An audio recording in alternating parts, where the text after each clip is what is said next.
항상 새로운 게 나와야 되는데 그 새로운 것은 주류에서 나오기 힘들거든요. 그래서 주목받지 않은 그 주변부가 거기서 새로운 게 나오고 그들이 이제 새로운 또 주류가 되는 것이고 그 새로운 주류가 나오게 되면 또 다른 한편으로는 또다시 주변부가 만들어지겠죠. 또 다른 비주류가.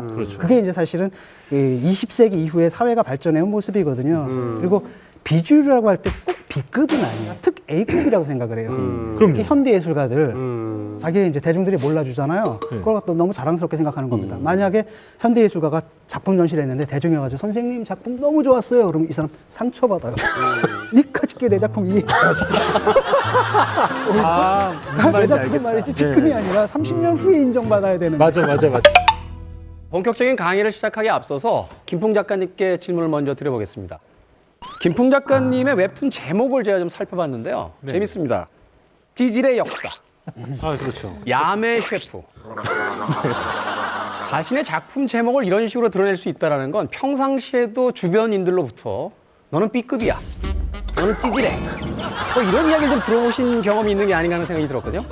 야매 셰프 같은 경우도 사실 제가 본격 그 셰프는 아니니까 그러니까 주변에서 약간 좀 붙여진 이름인데 실수를 해도 많이 좀 이해를 받는 부분이 있거든요. 지금 김풍 작가님께서 굉장히 좋은 이야기를 해주셨는데요. 바로 이 B급이라고 하는 것, 그것을 누구의 입을 통해서 듣게 되느냐에 따라서 이 B급이라는 것은 완전히 다른 의미로서 이제 사용이 됩니다. 자, 알파벳 B는요, 그 수많은 알파벳 중에 두 번째에 자리매김하고 있음에도 불구하고 늘 앞에 있는 A라는 문자 때문에 천대받고 무시당해온 그런 문자예요. 자, A로 시작되는 영어 단어 하나 골라봤어요. A컷. 학교에서 가장 높은 점수를 줄 때 A+. 팀에서 가장 뛰어난 실력을 가진 사람들을 에이스라고 부릅니다.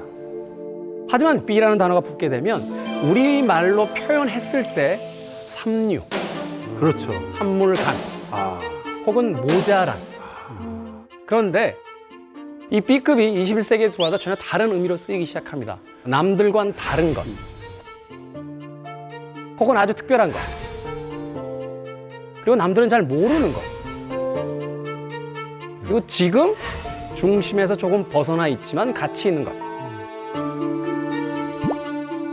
전 세계 모든 예술품 중에 극강의 A+ 하나를 골라야 한다면 전 단연 이 작품이 될 거라고 생각합니다. 모나리자. 최근에 한 조사에 의하면 약 40조 원 정도의 가치를 가지고 있다. 약 40조 원 정도의 가치를 가지고 있다. 40조 원이요? 네, 라고 이야기합니다. 쉽게 해서 극강의 A급이죠. 예술 작품의 최고봉이라고 볼 수 있습니다. Mona Lisa, men have named you. You're so like the lady with a mystic smile. 바로 이 지점에서 B급 문화를 지향하는 조금 삐딱한 사람들은 시비를 걸기 시작해요. 이런 거죠. 비슷해 보이지만 이 그림은 조금 다릅니다. 비슷해 보이지만 이 그림은 조금 다릅니다.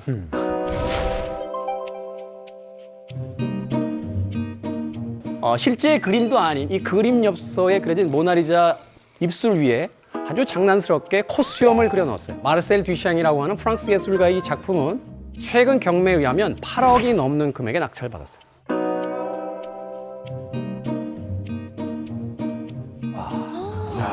당시에 이것은 하나의 장난에 불과했습니다. 그러나 지금에 와서 이 조롱과 어떤 기존 작품에 대한 전복의 의미를 가지고 있었던 이 장난은 하나의 예술 작품으로서 평가받고 있다는 거예요. 좀 쉬운 예를 볼까요? 1969년에 발표된 비틀즈의 에비 로드라는 앨범의 자켓입니다. 이 작품은 팝 역사상 가장 유명한 앨범의 자켓이고 이 앨범에 담겨있는 음악뿐만이 아니라 이 앨범 전체가 신성 불가침해. 그렇죠. 쉽게 해서 이런 거죠. 비틀즈나 롤링스톤스 같은 팀들은 평론가 위에 있어요. 절대로 시비 걸 수 없는 그 무엇이에요. 신성상. 좋다. 그렇죠. 신성. 이렇게 이야기를 하게 되는데 그러나 이 A급이라 불리우는 클래식에 여전히 삐딱한 시선과 조롱을 선사하는 아티스트들은 존재합니다. 이런 거죠. 비글즈. 비글 강아지 4마리가 비글 강아지 4마리가 걸어가고 있죠. 이 정도 되면 패러디도 천재적이에요. 그러니까요. 이건 제목은 비글스라고 이런 거 되어 있습니다. 또 하나는 이런 거예요. 힘쓴 가족이 길을 걷고 있어요. 그리고 그의 아들이 맨발로 폴 맥카트니 흉내를 내고 있습니다. 일종의 낄낄거림을 끌어오는 아주 유쾌한 패러디 같은 거죠. 이 심슨 가족은 만화를 통해서 역사상 가장 위대한 밴드의 가장 걸작 앨범에 대해서 자신들만의 어떤 장난기 가득한 패러디를 선보입니다. 우리가 이전 시대까지 감히 넘볼 수 없었던 혹은 논평할 수 없었던 소위 극강의 A급이라 불리는 주류의 문화에 대해서 많은 이들이 장난치며 조롱하고 그 권위에 도전하기 시작했어요. 이것을 B급 문화의 특징인 조롱과 전복에 웃습니다. 라고 이야기합니다. 조롱과 여기서 웃어주셔야 돼요. 이거는 꼭 편집하지 말고 넣어주시길 부탁드려요. 이 전복이 이 전복이라고? 그렇습니다. 자, 그렇다면 이 조롱과 전복은 무엇을 향한 걸까요? 단지 유명한 작품? 혹은 걸작이라고 평가받는 어떤 미술품? 물론 그것도 맞습니다만 이 조롱과 전복의 B급의 정서는 조금 더 높은 곳을 향해 있습니다. 어딘지 아시겠어요? 영어권 대학에서 가장 오래됐다고 하는 옥스퍼드 대학입니다. 거기가 기생충학이 없어요. 그래서 몰라요. 거기가 기생충학이 없어요. 그래서 몰라요. 굉장히 그 담백하면서도 명쾌하세요. 세상은 기생충학이 있는 것과 없는 것으로 나눕니다. 옥스퍼드 대학이라는 것이 중요한 것이 아니라 이 학교라는 것이 중요합니다. 이 학교는 무엇이냐면요. 그 시대의 권위와 제도를 상징하는 곳이에요. 그렇죠? 그렇죠. 저는 개인적으로 커리를 굉장히 좋아해요. 근데 어린 시절부터 저희 어머니는 커리를 별로 안 좋아하셨기 때문에 저한테 커리를 잘 안 해주셨어요. 그래서 항상 어머님에게 뭐라고 이야기했냐면 엄마, 이 커리가 항암작용에도 좋고 사람을 건강하게 만드는 여러 가지 좋은 요소가 있대. 나 커리 좀 해줘. 라고 하면 야, 그 이상한 색깔에 그 이상한 냄새 나는 걸 왜 자꾸 그렇게 먹으려고 하냐? 딴 거 해줄게. 하고서 어머님이 좋아하는 음식을 주로 해주셨어요. 근데 어느 날 나이가 들어서 저희 집에 어머님 집에 갔는데 한 솥을 커리를 끓이고 계신 거예요. 야, 너 온다고 해서 내가 커리를 해놨다? 그래서 제가 깜짝 놀랐죠. 엄마, 커리 안 좋아하잖아. 저희 어머님의 대답이 걸작이에요. 야, 내가 아침 방송을 봤는데 거기 어떤 의사가 나와서 이게 항암작용에 그렇게 좋대. 맞아. 보통 부모님들이 자식이 있는데 안 듣고 있다가 어떤 거를 보면은 그걸 믿어요. 아. 저는 그때 깨달았습니다. 제가 가장 친하며 저를 가장 믿는다고 했던 저희 어머니도 친자식인 자기 아들보단 대학에 학위를 더 제가 아무리 커리가 항암작용에 좋은 효과가 있다라고 해도 네가 의대를 나왔니 박사학위가 있니 네가 뭘 하는데 맞아. 라고 하시다가 어떤 의사 선생님 한 분이 아침 방송에서 커리는 항암작용에 정말 좋은 커큐민 성분이 들어있습니다 라고 하자 커리를 먹어야겠다. 어찌됐건 바로 그것을 상징하는 것이 학교입니다. 권위와 학교의 제도라는 건 그만큼 무섭다는 거예요. 학교라는 권위, 학교가 만들어주는 학위라는 제도, 이것은 그만큼 무섭고 절대전능하다는 거죠. 그런데 여기 재미있는 문장이 하나 나와요. 6개월이 지난 후에 나는 깨닫게 됐다. 그게 그렇게 가치 없다는 것을. After 6 months, I couldn't see the value in it. I had no idea what I wanted to do with my life and no idea how college was going to help me figure it out. So I decided to drop out and trust that it would all work out okay. 스티브 잡스입니다. 스탠포드 대학교의 졸업 연설 중에 일부분이에요. 아주 위대한 그 선구자로 현대 기술을 이끌었던 거인이죠. 이 스티브 잡스가 대학을 들어간 6개월 만에 자퇴를 한 뒤에 자신의 심경을 나중에 이제 기록한 그런 졸업장에서의 연설문입니다. 웃긴 건 이런 겁니다. 내 인생 최고의 결정은 학교를 그만둔 것이다 라는 이야기를 남들 대학 졸업하는 곳에 가서 했어요. 다른 교수님들 표지가 어땠을까? 좀 궁금하지 않아요? 카이스트의 정재승 교수님한테 들었거든요. 한때 우리나라 정부에서 대학에다 돈을 줄 테니까 애들을 좀 스티브 잡스처럼 키우라라고 했대요. 스티브 난감했던 게 애들을 스티브 잡스를 키우려면 애들을 다 자퇴시켜야 되는데. 자, 학위가 없으면 친자식의 말도 듣지 않는다는 이 학교의 권위와 제도. 그런데 스티브 잡스는 이 학교를 그만둔 뒤에 무엇을 얻었을까요? 스티브 잡스는 이 학교를 떠남으로써 취향이라는 것을 발견합니다. 그 유명한 이야기 중에 하나인데요. 그들에겐 취향이 없다. 그래서 독창적인 아이디어도 없으며 그들만의 문화도 없다. 애플을 창립한 뒤에 그의 경쟁사들에게 일갈했던 스티브 잡스의 이야기입니다. 다르게 생각하자. 나만의 취향을 갖자. 남들과는 다른 독창적인 아이디어를 갖자. 그것이 바로 우리의 문화가 될 거다. 학교로 다시 돌아가 볼까요? 학교는 공부를 가르치죠. 어떤 공부요? 시험 공부를 가르칩니다. 시험 공부라는 건 뭐죠? 질문에 대한 정답을 찾아내는 학문이에요. 보기 4개 중에 반드시 답이 있습니다. 그렇죠? 주관식으로 나와도 답을 찾아야만 해요. 그렇죠. 답정 넣어. 결국 어떻게 돼요? 많은 사람들이 동일한 답에 도달합니다. 학교가 이야기하는 건 취향이 아니에요. 공통적인 답을 찾아라 라고 이야기하는 거죠. 그가 대학의 모든 과목은 다 필요 없다고 생각했지만 서체의 과목에 청강을 했고 이후 그가 만들어낸 컴퓨터가 남들은 전혀 쓸모없을 거라고 생각했던 서체가 좀 더 많다는 이유만으로 수많은 디자이너와 예술가들에게 팔려나갔다는 걸 생각해 보면 이 취향이라는 건 정말로 엄청난 경쟁력이었다.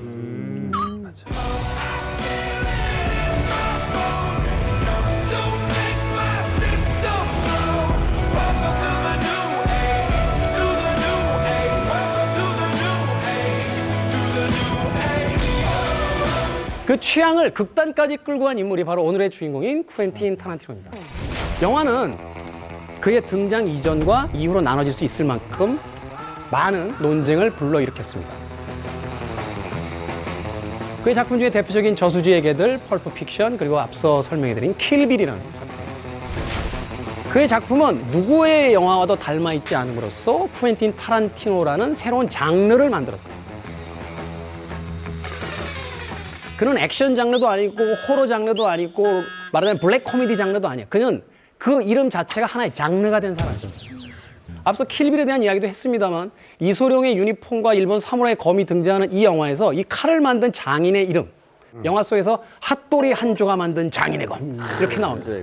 핫도리 한조가 누구죠? 잘 몰라요. 최고의 도쿠가와 이에야스 시절의 대장군의 이름이에요.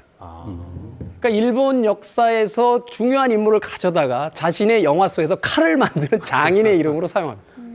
그만큼 무수히 많은 자기만의 어떤 세계에서 끌고 온 단어와 이름과 취향들을 뒤범벅을 만들어서 완전히 새로운 영화를 만들죠.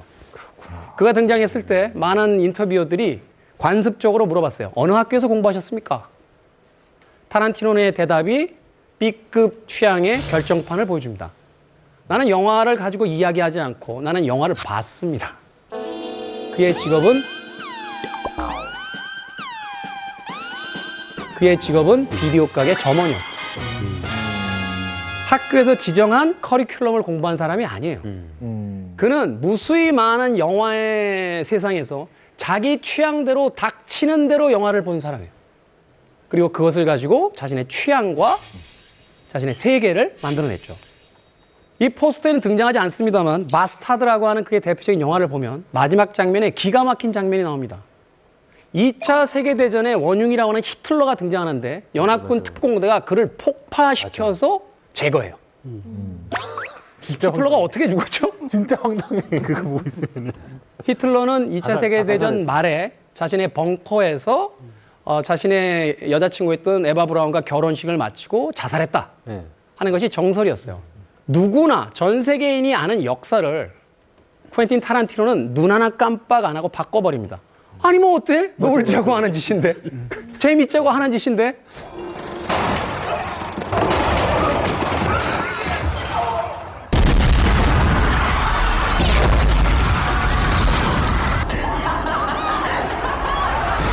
My name's 그는 의미도 아니고 사실도 아닌 즐거움의 놀이를 추구한 인물이에요. 어설프게 하면 그냥 그쵸. 아류 같은데 네. 완전히 새롭게 보이니까 그러니까 그죠. 비판하기가 좀 그렇잖아요. 압도돼 버리니까 네. 와, 그 어떤 그 분위기에 바로 여기 B급의 핵심이 있습니다. 그들은 스스로의 문화를 스스로 부릅니다. 나는 B급이야라고.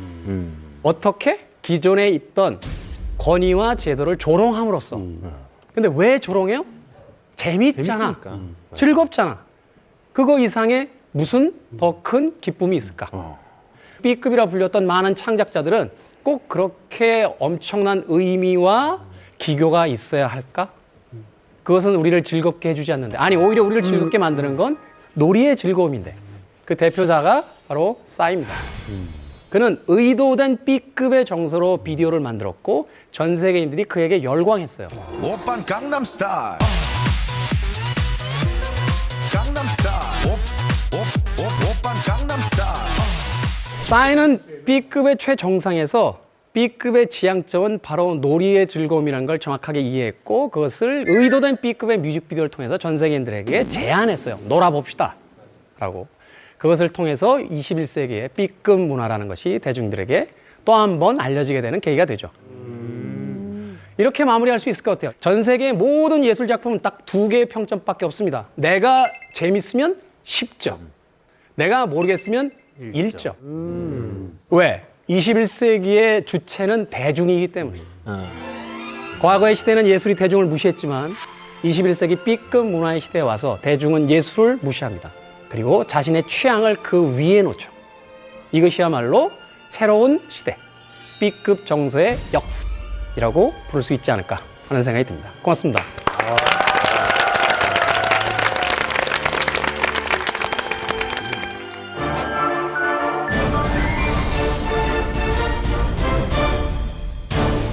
B급이라고 다 같은 B급이 아니잖아요. 근데 어떤 건 인정을 받고 어떤 건 인정을 안 받는데 어떤 기준으로 좀 그럴싸한 B급은 뭐가 다른 거예요? 좋은 질문이에요. 그럼 누가 평가라는 건지 사실 기준도 좀 제가 애매하네. 달아주면 안 될까요? 제가 달아주면 안 될까요?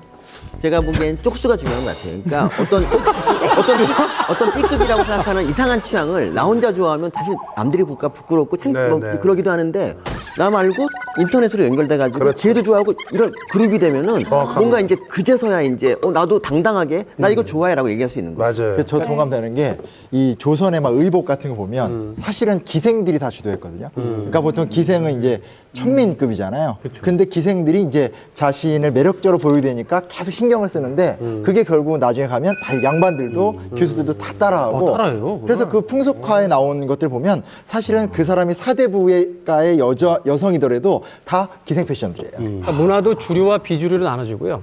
비주류 속에서도 취향과 변태로 나눠진 거죠. 이게 어느 정도 그래도 그 공간 내에서 좀 대접을 받으면 취향이야. 취향이야. 맞아. 이런데 정말 자기 혼자 그러면 너무 많이 나면은 그건 완전 변태 취급. 저도 이제 맨 처음에 페인 코드라는 걸 가지고 페인의 세계라는 만화를 데뷔를 했었었는데 그때 생각해보면 저는 DC 인사이드라는 데에서 처음 시작했거든요. 그때는 웹툰이라는 단어가 아예 없던 시절에 시작을 했기 때문에 웹툰이라는 정의도 없이 그냥 만화를 그렸었고 그냥 우리끼리 낄낄거리면서 놀자라고서는 우리만 아는 단어 뭐 아행행 이런 거 쓰면서 놀았거든요. 그런데 이게 어느 순간 퍼져나간 거에서 가장 큰 거는 얼리 어답트나 이런 분들이 많았거든요. 야 이거 요즘 재밌는 거야. 이거 요즘 핫해. 라는 식으로 자기네들이 설명하면서 뿌리기 시작해요. 이렇게 하면서 퍼져나가는 게 되게 많은 것 같아요. 사실 뭐 타란티노 감독의 영화들 보면은 정말 우리가 흔히 말하는 고급스러운 장르들이 아니잖아요. 그냥 그 우리가 말하는 이른바 쌈마이 장르에서 갔다가 이걸 섞는 게 굉장히 장인스럽고 거장스럽다라는 그런 측면이 있는 것 같고 또 하나는 B급 문화라고 모두 다 A급이 되는 건 아닌데 시대 정신이 있는 것 같아요. 아까 아헨 얘기했잖아요. 네네. 저거 기억하거든요. 인터넷이라는 게 원래는 문자 문화로 우리가 텍스트 위주였는데 그것 때부터 뭐로 가냐면 영상으로 가요. 말없이. 그러니까 그런 식으로 그게 주류가 되는 데는 어떤 시대 정신이 또 있어야 되는 것 같아요. 맞아요. 마이너한 문화로 치면은 우리가 또 이제 힙합 얘기를 안 할 수가 없잖아요. 힙합이 이렇게까지 뭐 사랑을 받게 된 이유가 도대체 어디 있을까요? 슬럼가에서 세상에 뭐 있다고요 하고 막 욕설을 퍼부어대죠. 그게 위험한 음악이잖아요. 그렇죠. 문학에서 배척했죠. 근데 누가 등장해요? 에미넴이 등장합니다. 그러니까 흑인이 아닌 백인 엘비스 프레슬리 같은 인물이 등장하자 백인 팬들이 열광하기 시작했어요. 그리고 갑자기 주류가 됐죠. 주류가 되면 어떻게 돼요? 많은 사람들을 상대해야 되고 TV에 출연해야 되고 그러니 가사가 조금씩 완화되고 순화되고 사회적인 이야기보다 개인적인 이야기로 돌아가게 돼요. 이런 때 주류화가 되는 거죠. 이 시점에서 우리가 왜 비주류에 주목을 해야 되는가? 사실은 현대 사회는 그렇지 않습니까? 뭔가 항상 새로운 게 나와야 되는데 그 새로운 것은 주류에서 나오기 힘들거든요. 그래서 주목받지 않은 그 주변부가 거기서 새로운 게 나오고 그들이 이제 새로운 또 주류가 되는 것이고 그 새로운 주류가 나오게 되면 또 다른 한편으로는 또다시 주변부가 만들어지겠죠. 또 다른 비주류가. 그게 이제 사실은 20세기 이후에 사회가 발전해온 모습이거든요. 그리고 비주류라고 할 때 꼭 B급은 아니에요. 비주류라고 할 때 꼭 B급은 아니에요. 아, 그렇죠. 그건 다른 말이죠. 그거는 비주류가 때로는 어떤 사람들은 자기가 특 A급이라고 생각을 해요. 그럼요. 특히 현대 예술가들 자기 이제 대중들이 몰라주잖아요. 그걸 또 너무 자랑스럽게 생각하는 겁니다. 만약에 현대 예술가가 작품 전시를 했는데 대중이 와가지고 선생님 작품 너무 좋았어요. 그러면 이 사람 상처받아요. 니까짓게 내 작품 이해해야지. 내 작품 말이지 지금이 아니라 30년 후에 인정받아야 되는. 맞아. 그런 게 네가 있어요. 이해했다라는 건 이건 내가 실패했다는 얘기니까 이거 말 조심해야 됩니다. 지식거인들이 우리 몸담고 있는 각자의 분야에서는 뭐가 주류고 뭐가 비주류인가요? 옛날 뭐 선사시대, 고고학, 뭐 고대사, 고려사 이런 얘기하면 사실 많이 비주류예요. 저는 진짜 그러니까 비주류가 B급이라 그러면 저는 진짜 인생 자체가 B급인 거예요. 왜냐하면 이제 저는 의대를 나왔지 않습니까? 이렇게 안 보이지만 근데 의대 졸업한 애들 거의 99%가 환자를 보는 의사가 돼요. 이건 당연한 거죠. 의대가 뭐 당연히 그런 줄 아는데 그 중에서 연구만 하겠다는 기초의학자가 나와요. 기초의학자는 전체 1%가 안 돼요. 근데 기생충학은 그 중에서도 다시 1%예요. 그러니까 제가 정말 대단한 게 그 기생충학을 본인 스스로 기생충학을 해서 메이저로 지금 만들고 있잖아요. 지금 초등학교 애들 막 장래 피방 물어보면 막 기생충학이 굉장히 많고요. 제가 존경하는 확실한 겁니까? 진짜 그렇습니다. 존경하는 과학자 순위에서 23인가 한 적 있어요. 그게 전 세계 에디슨까지 포함한 전 세계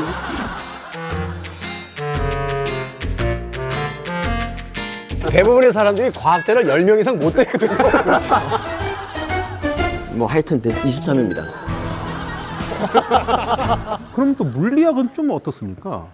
물리학 얘기하기 전에 오늘 말씀 나누는 거 듣고 제가 떠오른 개념이 하나 있는데요. 우리 집합 얘기할 때 전체 집합이라는 게 있고요. 그 다음에 A라는 집합이 있으면 그 A라는 집합 바깥쪽을 A의 여집합이라고 하거든요. 그렇죠. 근데 우리가 비주류와 비주류를 나눌 때 주류라는 카테고리에 묶이지 않는 것들을 각각을 비주류라고 보는 것 같아서 비주류라고 하는 거는 저는 어떤 개념들, 어떤 정의를 명확하게 할 수 없는 게 그게 오히려 비주류의 특징이 아닐까 그런 생각이 들었고요. 그러니까 주류, 비주류와 A급, B급은 좀 다른 개념이긴 한데요. 근데 이제 일단은 B급이라는 단어 자체가 이제 주류와 비주류의 관계 속에서 나온다고 보면 개인의 취향 쪽으로 좀 더 근접해 있으면 이제 비주류 쪽 예술이 되고 자본 쪽으로 주로 많이 가 있으면 이제 주류 문화가 이제 되는 거죠. 대표적인 예가 이런 겁니다. 좀비물 있죠. 좀비가 등장하는 영화.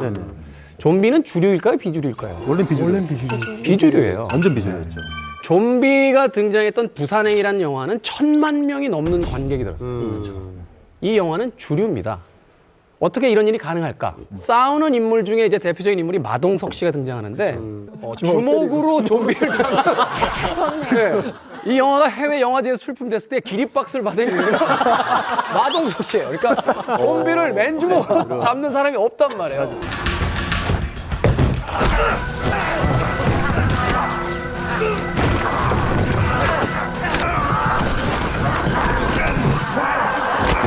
부산행은 극단적으로 비주류적인 소재를 어떻게 하면 많은 사람들이 볼 수 있는가로 윤색한 거야. 그래서 주류 문화가 됩니다. 자, 그럼 다음 강연 우리 빅픽처를 한번 보겠습니다.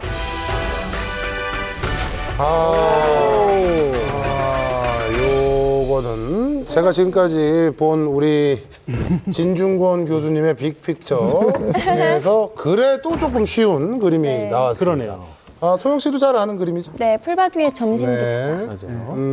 늘 저는 저분은 왜 옷을 벗고 있었을까? 네. 굳이 벗겼어야 됐을까? 아니 늘 그게 왜 저게 그 당시에 왜 저래 왜 저분은 남자분들도 저기서 있었네요. 그럼요. 여태 안 보이셨어요. 남자였어요. 둘이 그려진 지가 몇십 년인데. 단초점이에요. 남자들이 그것만 노래 보세요. 왜 이렇겠습니까? 사람 관심 있는 것만 보면 되죠. 자 진중권 교수님 당신의 어깨를 빌려주세요.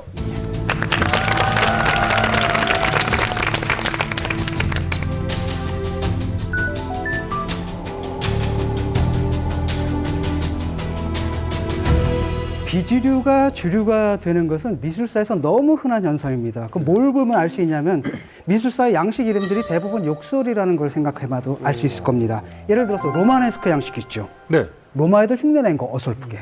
아, 뜻이 그거예요? 예, 고틱 양식, 저 야만적인 고트족 예술, 그리고 바로크, 기괴망측한 것, 그다음에 야수파, 짐승 같은 것들, 그다음에 입체파, 몰라 큐브처럼 입방체를 그렸어. 이런 식의 풍자적이거나 아니면 굉장히 비판적인 내지는 냉소적인 어법에서 그 이름이 따온 경우가 많습니다. 그래서 오늘은 예술사를 완전히 바꿔 나왔던 어떤 비주류에 관한 얘기를 하겠습니다. 지금 그림 보이시죠? 그 유명한 에두아르 마네의 풀밭 위의 점심이라는 작품입니다.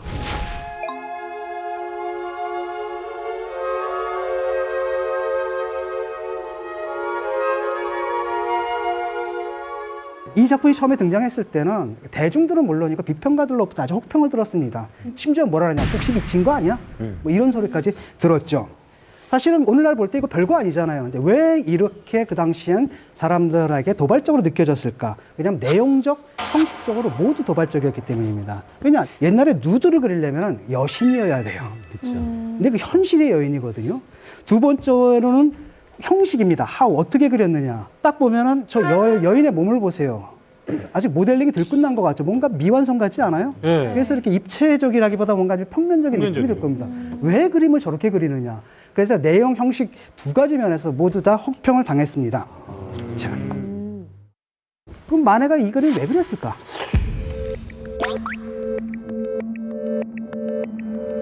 사실 이 그림은 패러디입니다. 그러니까 사실 마네는 인상주의자의 선구자라고 얘기되지만 사실은 자기를 사실주의자로 얘기를 했습니다. 그렇죠. 생각을 했습니다. 다시 말하면 사실주의는 옛날처럼 뜬구름 잡는 얘기들, 신화 속의 얘기들, 그 판타지를 그리는 게 아니라 내가 눈앞에 보는 현실을 그리겠다는 사람들이죠. 그래서 원래 이게 원형이 된 그림이 있습니다. 이 작품입니다. 이게 왜 원형이지?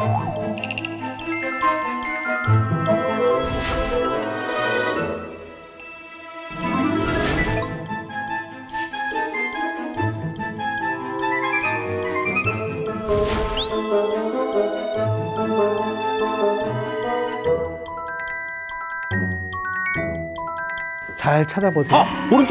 오른쪽 아래. 그렇죠? 판화 똑같은 아닌가요? 구도네요. 아래. 판화 똑같은 아닌가요? 구도네요. 이게 어떤 그림이냐? 이른바 파리스의 심판이라는 작품입니다. 유명한 모티브죠. 어떤 거냐면은 제우스가 어느 날 축제를 열었어요. 초대하지 않은 신이 있었어요. 누구냐? 불화의 여신이에요. 왜? 이 여자를 갖다 초대를 하게 되면 불화가 일어나거든. 빼놨습니다. 화가 났죠, 이 여신이. 그래가지고 초대받지 않았는데도 갑니다. 그래가지고 역시 불화를 일으켜요. 황금 사과를 하나 툭 던져놓는데 거기다 뭐라고 써놨냐면 가장 아름다운 자에게라고 딱 쓴 거예요. 툭 던져놨습니다. 당연히 싸움이 나죠. 다 자기가 가장 아름답다고 생각한 거죠. 그래가지고 이제 먼저 헤라 여신은 뭐라 그랬냐면 나를 뽑아주면은 내가 너를 갖다 유럽과 아시아의 왕으로 만들어줄게. 아테나는 뭐라 그러냐면 내가 너한테 지혜와 그다음 전쟁 기술 가르쳐 줄게. 아프로디테는 뭐라 그랬냐면 내가 너한테 인간 중에서 가장 아름다운 여자를 줄게. 김풍 씨 같으면 누굴 뽑겠어요? 김풍 씨 같으면 누굴 뽑겠어요? 당연히 아프로디테. 역시 파리스의 선택도 마찬가지였습니다. 가장 아름다운 여인을 받기로 하죠. 그래가지고 아프로디테를 가장 아름답다고 선언을 해버립니다. 그래서 이제 아프로디테가 미의 여신이 되어버린 거죠. 문제는 바로 이 부분이겠죠. 여기서 이걸 패러디한 겁니다. 딱 비교해보면 알 수 있겠죠. 원래 나체를 그릴 수 있는 명분이 바로 이런 거였거든요. 근데 저기는 그냥 지금 당대의 프랑스 파리지앵을 그려버린 거라는 거예요.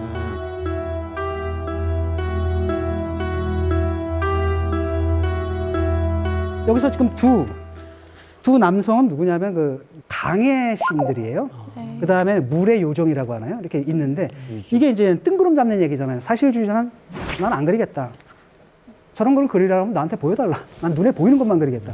현실을 그린 거죠. 그래서 굉장히 스캔들을 많이 일으켰고요. 결국은 이제 작품을 냈습니다. 주주가 되려면 살롱전에 전시가 돼야 되거든요. 딱 떨어집니다. 그러니까 열받아가지고 이 사람이 낙선전에 자기가 낙선전을 주최를 해요. 거기다 낙선한 작품들을 갖다 전시했고요. 그래서 거기서 본 대중들이 그렇게 굉장히 반발을 했던 겁니다.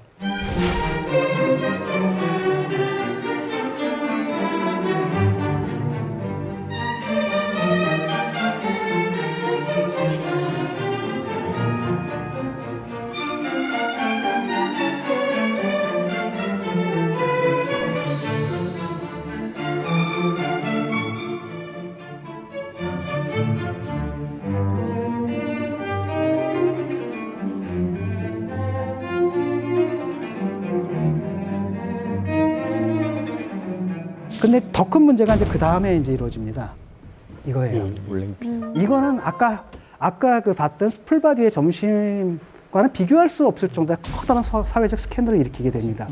역시 딱 보면 나체죠. 우리가 볼 때는 뭐 서양에서 나체 늘 있잖아. 하지만 항상 여신이었던 겁니다. 이건 바로 뭐냐면 모든 디테일들이 이 여인이 매춘부라는 걸 암시하거든요. 그러니까 굉장히 도발적입니다. 근데 눈도 딱 관객을 또 쳐다보고 있죠. 근데 이것도 역시 패러디였어요. 티치아노의 우르비노의 비너스는 아주 유명한 작품인데 거기 보시면 아시겠지만 이게 여신이거든요. 여신이니까 벗겨도 됐는데 갑자기 매춘부가 된 겁니다. 이게 사실주의 정신이에요. 바로 이 매춘부야말로 현대의 여신이다. 이런 메시지. 그러니까 굉장히 도발적이었던 겁니다. 이걸 비교를 한번 해보죠. 역시 여체를 보세요. 평면적이죠. 왜 그랬느냐?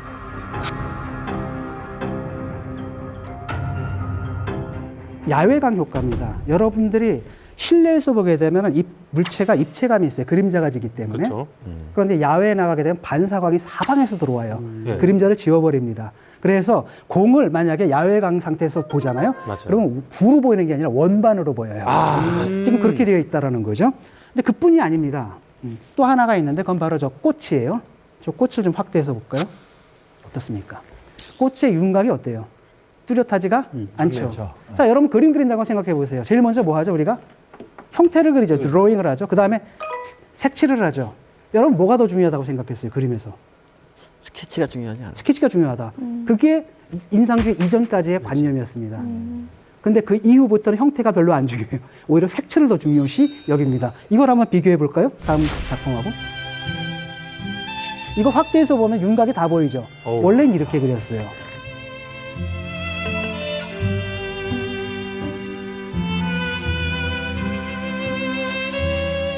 그럼 인상주의자들의 작품 한번 볼까요? 꽃을 어떻게 처리하는? 대강 그린 게 버렸네요. 멀리서 보면 꽃이지만 가까이 가서 물감이 딱 보입니다. 이게 초기고요. 후기로 가면 저렇게 돼버려요. 심해지는구나. 이게 인상주의입니다.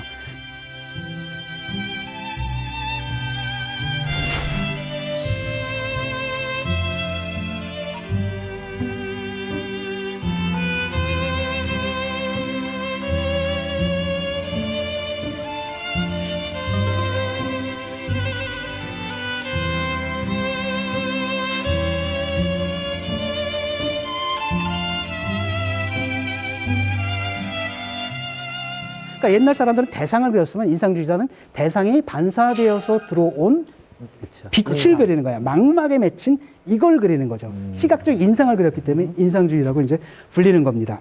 맨날 궁금한 게 하나 있었는데 저 인상주의 작가들은 정밀 묘사나 이런 거를 하다가 야, 나 이거 너무 힘들어서 못하겠다. 야, 난 대충 그릴게라고 해서 이쪽으로 간 거 아니에요, 혹시? 그렇지가 않습니다.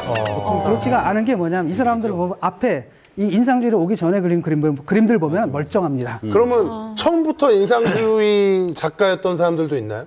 그런 경우는 없죠. 없어요? 나중에 사주가 대부분 다 학교에서 배웠고 미대에서 배우고 그다음에 당시 인상주의가 없기 때문에 고전적인 방식으로 배울 수밖에 없는 거예요. 자, 인상주의의 그 대표작이 바로 이 해 뜨는 인상이고요. 인상주의라는 명칭이 바로 여기서 나온 겁니다. 야, 뭐 그린 거래? 몰라. 해 뜨는 인상이래나 어쩌나. 그래서 인상주의라는 그림이 된 건데 모네의 인상주의의 시발점이 됐던 그런 작품이라고 할 수가 있습니다.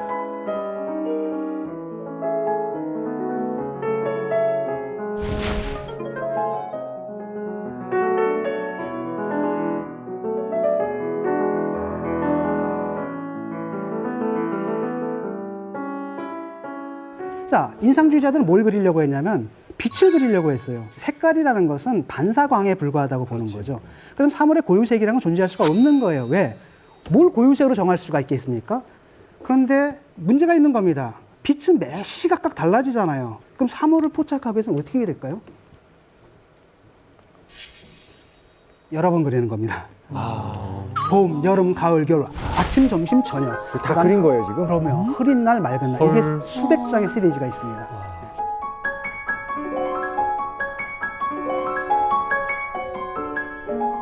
자, 물감으로 빛을 그린다. 아주 좋은 발상이죠. 근데 문제가 있었습니다. 왜냐하면 물감의 성격하고 빛의 성격이 서로 달라요. 아시죠, 여러분? 삼원색. 빨강, 파랑, 노랑 합치면 뭐가 되죠? 색은 검은색. 검은색이 되죠. 빛은 어땠습니까? 하얀색. 그렇죠. 밝아지죠. 즉, 물감은 섞으면 섞을수록 어두워지고 빛은 섞으면 섞을수록 밝아진다는 겁니다. 하나는 감산혼합이고 하나는 가산혼합이에요. 모순이 있는 거죠. 이 모순을 어떻게 해결할 것인가? 여기서 이제 이른바 신인상주의가 나와요. 병치하는 겁니다. 파란색과 노란색 점을 찍어대는 거예요. 병치를.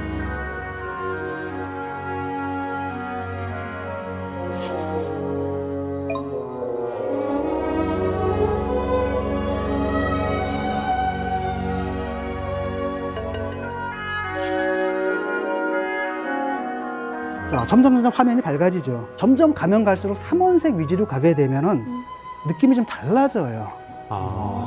그렇죠. 그 다음에 점이 굉장히 굵어졌죠. 스트로크로 굵어졌죠.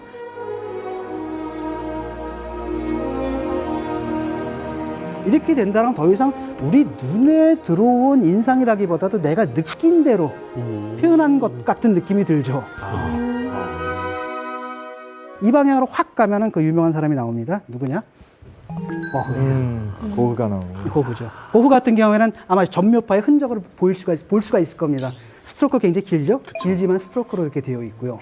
그 다음에 색채가 거의 빨강, 파랑, 노랑 원색에 가까워졌죠. 저 하늘이 막 휘감고 있잖아요. 정말 밤하늘이 저렇게 보일까요? 저건 보이는 대로가 아니라 느끼는 주관적으로. 대로죠. 주관적으로 느끼는 거죠. 오늘 하늘하고 약간 술에 취해서 그린 술 취하면 보통 하늘 저렇게 보여요. 저희도 가끔 보거든요. 저걸 이제 울트라 마린이라 그러는데 이게 이제 고흐가 정신병원에 있을 때 그린 거잖아요. 정신병원에 새창살 밖으로 본 걸 그린 거거든요. 근데 저 파란색을 보면은 아 정말 예쁘나 이런 느낌이 들어요. 울트라 마린이 가끔 보인다는 거 취소하겠습니다. 자, 그래서 어떻게 되냐면은 굉장히 중요한 변화가 일어납니다. 옛날에 그림이란 건 뭐예요? 르네상스 이후 그림은 밖에 있는 대상이 내 눈 안으로 들어온 거잖아요. 그걸 그린 거죠. 그런 의미에서 임프레션이라고 할 수가 있어요. 임은 I am. 안으로 들어오는 거잖아요. 그러니까 내 그림 속에 이미지가 있다면 이 이미지의 근원은 어디냐? 밖에 있는 대상이잖아요. 그런데 이제부터는 어떻게 해요? 어디 있어요? 내 내면에 있다는 거예요. 그러니까 바깥으로 나가죠? 그럼 익스프레션이 됩니다. 이게 19세기까지 회화와 20세기 회화의 차이예요. 그래서 결국은 이 모든 게 어디서부터 시작된 겁니까? 이 그림에 시작된 거죠. 당시에 그 만에는 주류에 들지 못했지만 오늘날 생각해 보십시오. 당시에 그 살롱전에 전시했던 수많은 작가들, 당시엔 주류였죠.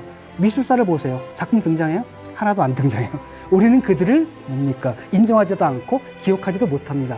반면에 당시에 삐딱한 사람들, 그래서 낙선전을 열었던 사람들, 그 비주류들, 그 사람들이 바로 누굽니까? 인상주의 화가들이었고, 그 다음 신인상주의 화가들이었고, 또 후기 인상주의, 고흐 같은 경우는 평소에 작품 하나밖에 못 팔았잖아요. 바로 이 사람들이 현대 회화를 만들어 냈던 것입니다. 바로 오늘날의 주류가 된 것이죠. 감사합니다.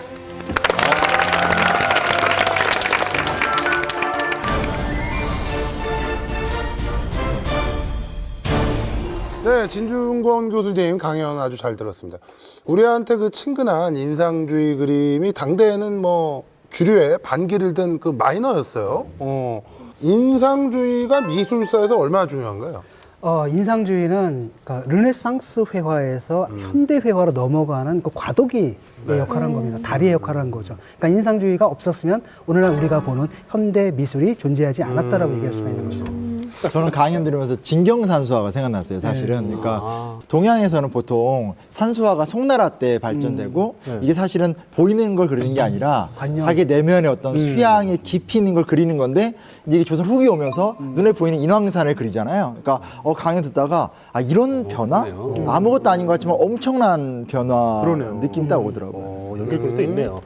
근데 아무튼 그 마네가 실질적으로는 이제 낙선전에서 이제 저 작품을 걸었다고 하잖아요. 근데 실제 이제 우리나라에서도 그 문학과 죄송사라고 혹시 들어보셨나요?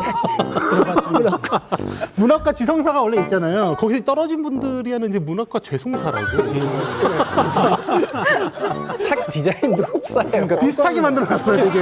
대박이다. 문학과 죄송사라고 하니까 제가 몇 년 전에 그 갔던 대한미술전이라는 게 있는데요. 우리가 왜 흔히 이렇게 사회적으로 막 격려해 줄 때 하면 된다 이런 표현 많이 쓰잖아요. 입구에 이 팻말이 탁 붙었는데 거기 붓글씨로 하면 되디? 뭐 이런 거야. 그러니까 네, 기존에 우리가 알고 있던 어떤 주류의 어떤 이야기나 이런 것들을 조금씩 바꿔가면서 다시 한번 새로운 사고를 하게 만드는 뭐. 저 재밌는 거 봤어요. 네. 그 하면 된다를 그 뒤집어서 되면 한다. 그렇죠. 이 B급 정서라는 게 뭐냐면 완전히 없던 걸 새롭게 창출하는 게 아니라 기존에 있던 걸 변형하고 편집해서 이제 만들어낸다는 거죠. 저 예전에 유행했던 거 이런 거 있잖아요. 그러니까 번지 점프를 하다라는 영화가 있는데 번지 점프 중에 하다라는 걸 그리고 올드보이 패러디의 그거 사실 에로 영화죠. 에로 영화죠. 올드보이를 올 누드보이 뭐 이런 식으로 그런 거 유행했어요. 자, 그 인상주의의 대표화가 고흐. 살아있을 때는 그림 하나 팔았다고요. 그림 하나 팔고 뭐 마이너 중에 정말 마이너였는데 근데 어떻게 이 사람이 이렇게 죽고 나서 이렇게 가장 유명한 화가가 될 수 있었던 거죠? 사실은 이미 당시에 인정을 받았어요. 모네가 극찬한 게 바로 고흐였거든요. 그다음에 어떤 비평가는 이 사람은 그냥 천재다라고 얘기를 했고 조금 더 오래 살았으면 빛을 봤을지도 모르는데 너무 빨리 죽어버렸죠. 그 다음에 이제 테오, 동생 테오하고 서신을 주고받았잖아요. 그러니까 테오도 사실 형 죽고 나서 6개월에 죽거든요. 그래서 그 테오의 부인이 사후에 그 서신집을 냈는데 그걸 읽어보니까 구구절절 바이오그래피죠. 인생이 쫙 그러니까 더 인생 드라마가 오는 거죠. 라고 하면서 그 다음에 또 얼마나 좋아요. 자기 귀를 자르고 정신병원에 같이 그러니까 뭐 정신병과 광기와 창조성의 관계 다 갖춰지는. 이거 아주 대중들이 좋아하는 주제잖아요. 이거랑 갖춰지면서 그냥 나중에 굉장히 유명해진 거죠. 자, 대중문화부터 미학의 세계에 이르기까지 다양한 시선으로 마이너의 힘을 저희가 확인하고 있는데요. 이제 선문학자의 시선을 확인해 보겠습니다. 궁금해요 이거 되게. 자, 다음 사진 보여주시죠. 그 주역 아닙니까 이거 진짜. 뭔가 한자 막 써 있고. 별꼬리가 보인다. 해성가. 별자리인가 같다. 중간에 저 헨리에서인가 진짜 저기요? 저 헨리에서인가 진짜 저기요? 1758년에 헨리 해성이 나타났을 때 조선의 천문학자들이 날마다 관측을 해서 그린 관측 일지입니다. 네, 그래서 맨 오른쪽에 성변 측후 단자라고 했는데요. 단자가 이제 보고서예요. 아, 단자가 모나드가 성변을 측후해서 올린 보고서. 저희 안 박사님 해성에서 해가 무슨 뜻이에요? 저것이 이제 그 빗자루를 뜻하는. 그래서 자루가 있다는 뜻이에요. 오늘 처음 알았다. 저희가 처음 듣는 얘기, 아주 재밌는 얘기를 해주실 것 같습니다. 지식거인 안상현 박사님, 당신의 어깨를 빌려주세요.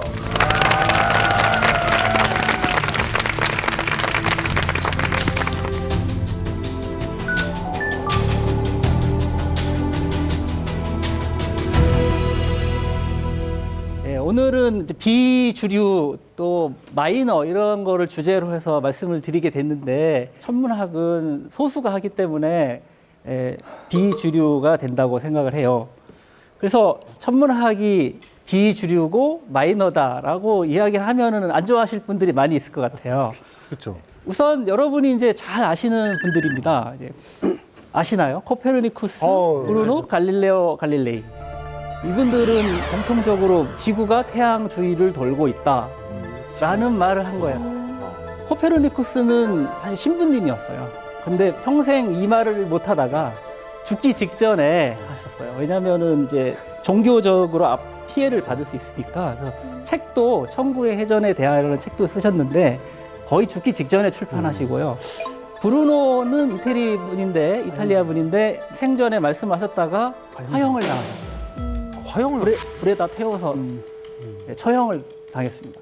갈릴레오 갈릴레이는 과학자시잖아요. 근데 망원경을 가지고 천체를 관측했어요. 그 전까지 이제 해가 지구 둘레를 돈다고 생각했는데 그게 아니고 지구가 태양 둘레를 도는구나 하는 걸 알아내죠. 강력한 증거를 찾아낸 거죠.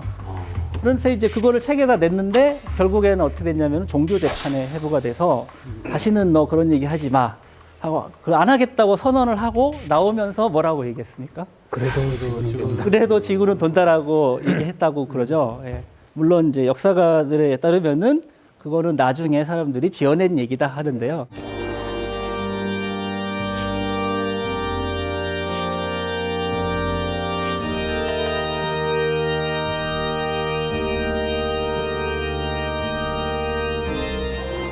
그래서 제가 이제 천문학자다 하고 이제 밖에 나가서 이제 사람들하고 만나면 질문을 많이 받아요. 천문학자입니다. 그럼 뭘 저한테 궁금해 하시겠습니까? 새로운 별을 찾았냐? 별자리? 별자리. 예. 네. 외계인. 네. 그렇습니다. 근데 예, 저도 그런 날씨. 네? 날씨요? 예, 저도 그런 날씨. 날씨요? 야, 이런 내일 날씨는 어떻게 되나요? 왜 날씨가 이 모양이냐? 수장들이 하는 거 아닙니까? 그다음에 이제 별점 얘기가 나와요. 혜성이 뭐 뉴스를 보니까 혜성이 나타났다는데 뭐 나라의 운세가 어떻겠느냐. 저는 점점점점 말 없음표입니다. 이럴 때. 예, 외계인 얘기도 나옵니다. 예, 외계인을 연구를 하는 것은 아니고 이제 생명이 할 수 있는 외계 행성체의 조건은 뭐냐, 뭐 그런 게 존재하느냐 이런 거를 천문학적으로 따져보는 일을 하는데, 예, 여러분이 아시는 ET가 어떻게 뭐 생겼고 그걸 본 적 있느냐 이런 질문은 저한테 하시면 안 됩니다. 저는 어떤 일을 하냐면요, 복잡한 일을 합니다. 이렇게 중성자별이 충돌했을 때 거기서 중력파가 나오는데 그거를 엄청나게 비싼 장비로 관측을 해서 중력파가 어떤 게 나오고 그 안에서는 백금이 어떻게 생기고 우라늄이 어떻게 생기고 하는 거를 컴퓨터로 계산해요. 그런 일을 하거나 그런 현상이 발견했을 때 망원경으로 어디서 일어나는지를 찾고 이런 걸 하는 겁니다, 천문학은. 그래서 이제 제가 방금 보여드렸던 아까 날씨라든지 뭐 주역점이라든지 점성술 뭐 등등을 왜 질문들을 하시는지 곰곰이 생각해 보니까 저 천문학이라는 것이 모든 학문 중에서 제일 오래된 학문 중에 하나예요. 인간이 선사시대부터 별을 봤고 저게 뭐지 하고 궁금증을 갖는 순간 시작되기 때문에 현재 우리나라에는 2000년에 걸친 역사가 남아있는데 천체 현상을 관측한 기록이 역사서에 다 기록이 돼 있어요. 네, 경주에 가면 있는 선덕여왕 때 만든 첨성대고요. 여기서 이제 왜 이런 거를 세웠고 이게 현재까지 남아있겠어요?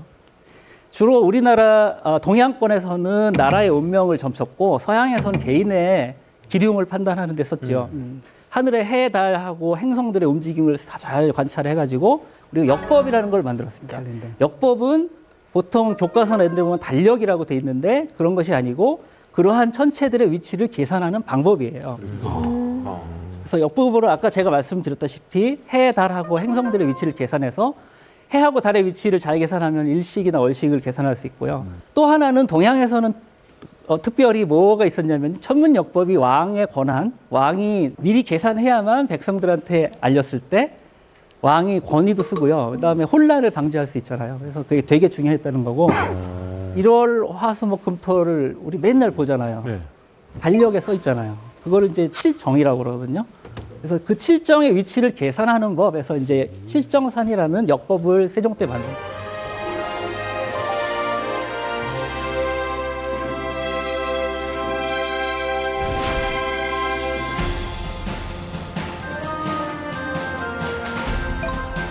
내편과 외편이 있는데 내편은 중국의 이제 전통 역법이고 외편은 아라비아에서 들어온 역법이에요.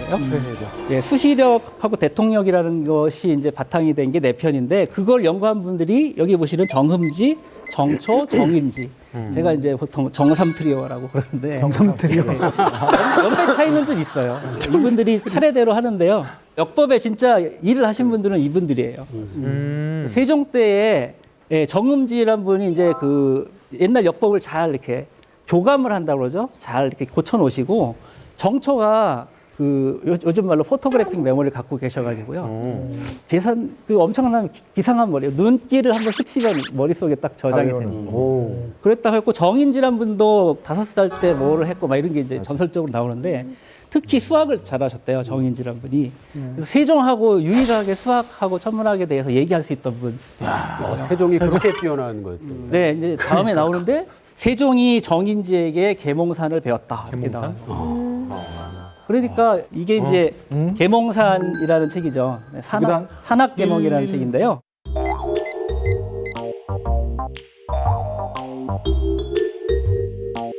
구구단입니다. 예, 구구단이죠. 구구단이네.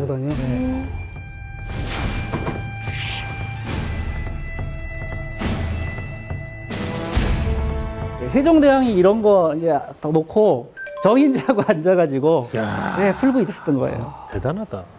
그래서 이제 제가 이제 그 정도구나, 쉬운 수학 했나 보다. 근데 이 칠정산을 풀려면 중요한 것 중에 하나가 제곱근을 풀어야 되거든요. 중요한 것 중에 하나가 제곱근을 풀어야 되거든요. 이건 세조 때 나온 책이에요. 세조 때 이 역법을 정리한 책인데 거기에 교식주포법이라는 책인데요.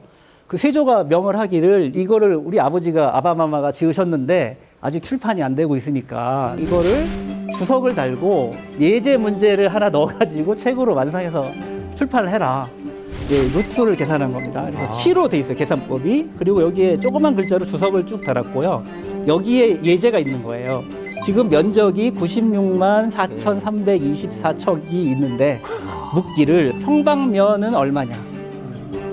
면적이 얼마나 있는데 정사각형일 때 한 변의 길이가 얼마냐 물어보는 거예요. 그러면 조선시대에 무리수 개념을 알고 있었다는 얘기네요. 그렇죠. 무리수인지는 모르겠으나 이 제곱근이라는 개념이 있었던 거죠. 결론적으로 뭐냐면 세종이 여기 썼다는 거예요, 이거를. 세종이 그걸 썼다는 게 세종이 썼다는 거예요. 그리고 요 뒷부분은 여기 수학이고 뒷부분은 그 역법이거든요. 선체 위치 계산하는 방법도 세종이 쓴 거예요, 시로. 세종은 좀 어떤 시로 썼어요, 시로. 외우기 쉽게. 뭐 하는 세종 막 화내요. 그러니까 막 한글 얘기 나왔었을 때도 막 신하들이 한글 비판하니까 니들이 그 음역의 원리를 어느 정도 알기래 감히 나한테 대드냐. 이런 게 항상 나와요, 실록에. 그래서 1442년에 칠정사안을 완성하고 2년 동안 시범적으로 사용해 보다가 1444년에 반포를 하죠. 왜냐하면 이 해가 갑자년이었거든요. 그래서 60갑자가 시작되는 해라서 이 해의 역을 바꾸는 거죠.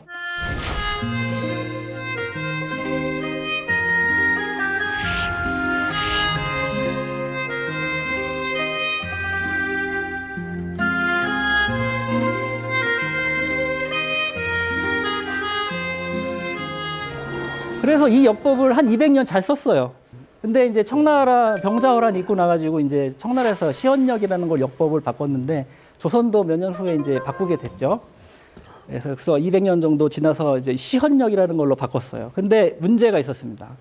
시헌역을 이해하려면은 이런 걸 이해해야 돼요. 아까의 제곱근은 저리 가라예요. 드디어 한자와 도형이 왠지 잘 안 붙는 듯한. 진짜 안 보인다 저거. 저거 진짜. 근데 여기에 보면 원 갑을 병이 있다 했잖아요. 근데 이거 요새는 원 A, B, C가 있다 이렇게 한 거랑 똑같습니다. 근데 이제 근데 이 수학은 되게 어려운 수학이에요. 그래서 이걸 이해해야 되니까 조선의 그 천문학자들과 수학자들은 정말 난감했겠죠. 그래서 굉장히 오랫동안 100년 넘게 이해를 못하고 있었어요. 그랬을 때 혜성처럼 나타나는 사람이 바로 김영이라는 사람인데요. 양반이었던 건 같아요. 근데 농사를 지었고 조실부모하고 서울을 떠돌아다녔는데 젊어서 뭘 했냐면은 이런 거 공부를 했어요. 어느 날 저 책을 흘리더라가지고 이런 거 공부를 했어요. 어느 날 저 책을 흘리더라가지고 남들은 관심이 없었을 때 이거를 공부를 남다르게 하신 거예요. 근데 아까 그런 문제를 풀려면 이걸 알아야 되거든요. 그렇지. 그래서 그거를 풀려면은 다가 아니죠. 오마이갓 이제부터 진짜 모르겠어. 진짜 모르겠잖아요. 이렇게. 근데 왜 이 문제를 했냐면은 정조가 즉위를 했는데 아버지 사도세자 등을 수원으로 옮겨야 됐어요. 근데 그 태기를 해보니까 길한 시간이 밤에 왔어요. 밤 시간을 알아야 그 하관을 제때 딱 할 수 있는데 당시에는 이 계산을 못했기 때문에 예, 문제가 됐던 거죠. 근데 김영한테 이제 제야의 고수였는데 김영한테 이제 이 일이 맡겨졌고 야. 김영이 계산했던 거죠. 오, 완전 비주류가 이제 딱 주류로 딱 서놓네요. 근데 어떻게 네. 정조가 알았어요, 김영이라는 사람을? 그 소문이 났던 거죠. 또 비주류가 소문으로 기하학을 하다 보니까 비주류는 다 소문이야. 다 소문으로 시작해. 그래서 근데 이런 기하학 문제를 이해해도 사실은 이러한 저 문제를 풀면 이런 공식이 나오는데 이런 공식이 나오는데 이거 아닙니다. 사인 코사인밖에 없는 거예요. 여기 이쯤 되면 저희가 좀 의문이 드는 게 저희가 모른다고 지금 거짓말 하시는 거죠. 다른 거 써라도 모르잖아요. 우리 모르니까. 우리 아무도 몰라 저거를. 사인 23.5도, 뭐 사인 47.52도 이런 걸 계산해야 되니까요. 그거를 계산을 해야 돼서 그 당시 사람들이 사용했던 게 이런 겁니다. 팔선표라고 하는데요. 뭐가 있었네요. 그래서 예를 들면은 30도 1분의 사인 값은 여기 적혀 있는 숫자인데요. 5, 0, 0, 2, 5, 1, 9까지. 와. 그래서 반올림을 딱 하면은 9가 돼요. 그러네요. 야, 네, 이 자리에서. 그러니 이 당시에 이게 1789년의 얘기인데 김영은 이걸 성공을 했고요. 그래서 이제 공을 세웠기 때문에 남들 다 치르고 들어가는 과거 시험 치르고 들어가는 관상감의 높은 자리에 등용이 돼서 당시에 이해를 못하고 있었던 시연력을 말끔히 이해를 해가지고 칠정보법 이런 책을 쓰고 또 당시에 별자리도 바뀌었는데 그거를 반영해서 하늘의 별자리를 읊은 보청가라는 책도 짓고 이렇게 업적을 세우고 있었죠.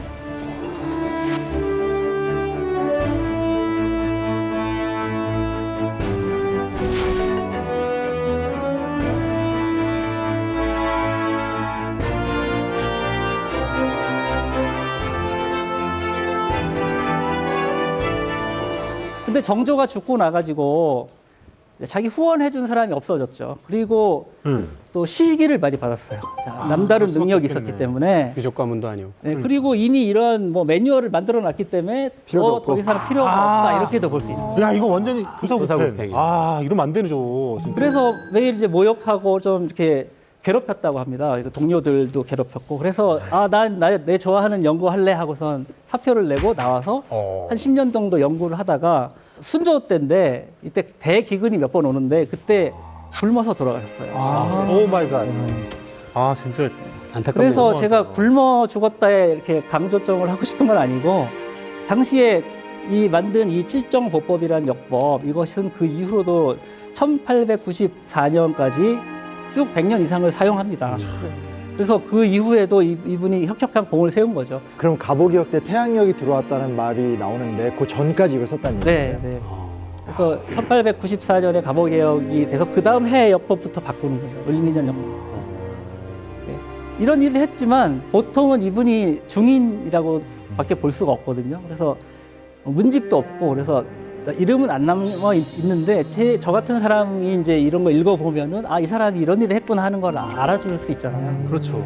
그래서 이분은 오늘날까지도 우리한테 기억에 남아 있는 거죠. 당시에 있던 다른 분들은 누가 했었는지 아무도 모르는 거죠. 그래서 제가 천문학을 하는데 천문학자들이 되게 사람 수가 적다. 현재 세계에 천문학자가 몇 명이나 있을까? 그랬더니 미국에는 약 7,000명이 있고요. 진짜 많다. 영국에는 1,000명, 일본에는 500에서 700명, 그리고 호주는 250명, 한국은 200명 정도가 안 됩니다. 제가 생각했을 때. 천문학 박사 수만. 그런데 전체를 합치면은 이제 2만 명이 안 되는 숫자예요. 근데 제가 생각할 때는 천문학은 소수가 하기 때문에 숫자는 작다 하는 거는 인정을 하는데 그러나 저 자신은 A급이라고 생각하거든요. 양해를 잘 해주시고요. 그래서 천문학이 마이너라고 무시를 하시지 말고 천문학은 과학을 대표한다. 그리고 과학이 발전해야 우리도 잘 살 수 있고 떳떳하게 당당하게 살 수 있다. 그런 생각이 듭니다.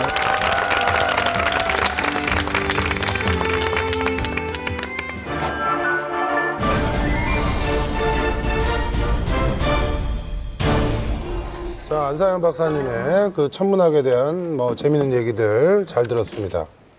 네, 저는 천문학을 잘 몰라서 이번 강의 들으면 좀 명쾌하게 해결될까 했었는데 길을 잃었습니다. 우리 뭐 가장 그 가까이에 천문학의 코드가 좀 숨겨져 있다고요? 네. 그래서 제가 이걸 좀 준비했는데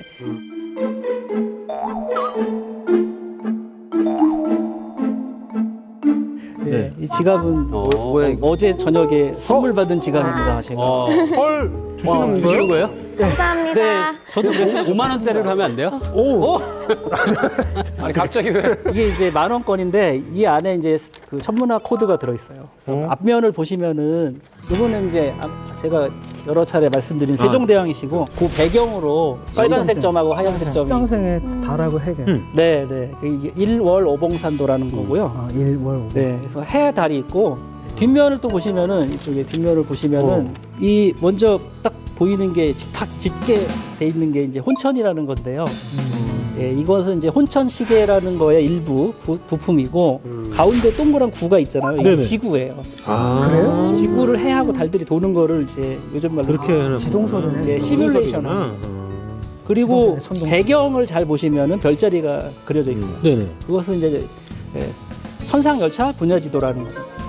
아, 이게 그거예요? 예, 조선 태조 때 만든 천문도입니다. 그리고 가운데 부분에 좀 굉장히 흐릿하게 있는 거, 이것이 천문연구원에서 운영 중인 국내 최대 1.8m 구경의 망원경입니다. 경상북도 영천 보현산에 있습니다. 보현산 망원경. 그래서 이런 과학 코드를 여기다가 과학 발전의 염원을 담아서 그러네요. 10,000원권에 넣었습니다.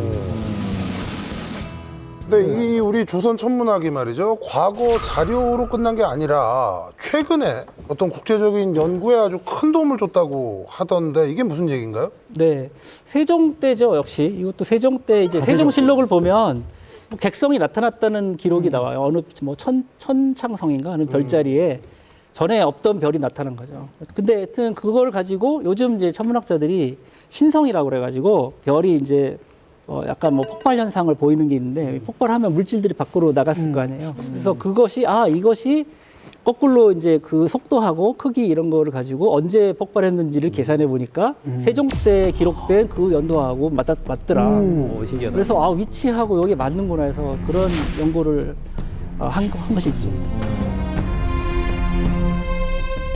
자, 오늘 뭐 세 분 지식거인의 강연을 듣고 나니까 분명 그 뭐 저희가 오늘 비주류, 마이너 얘기를 뭐 내내 했는데도 어떤 이 분야에 어떤 새로운 그런 에너지가 생기는 그런 느낌을 받습니다. 거인의 어깨 녹화를 하면서 제일 재밌던 것 같아요. 약간 좀 이 비주류 이게 재밌어요. 사실 주류 얘기는 좀 약간 따분한 게 있잖아요. 약간 좀 우리가 뻔히 아는 얘기 또 하고 있고. 근데 너무 재밌어요. 주류의 이야기는 약간 권력이 있어서 그래요. 이걸 모르면 너희들은 B급이야. 이런 식의 어떤 권력 관계에서 나오는 한국 같은 게 되게 많은데 그렇죠. 비주류라는 건 수평적인 어떤 그 이야기 같은 맞아요. 거예요.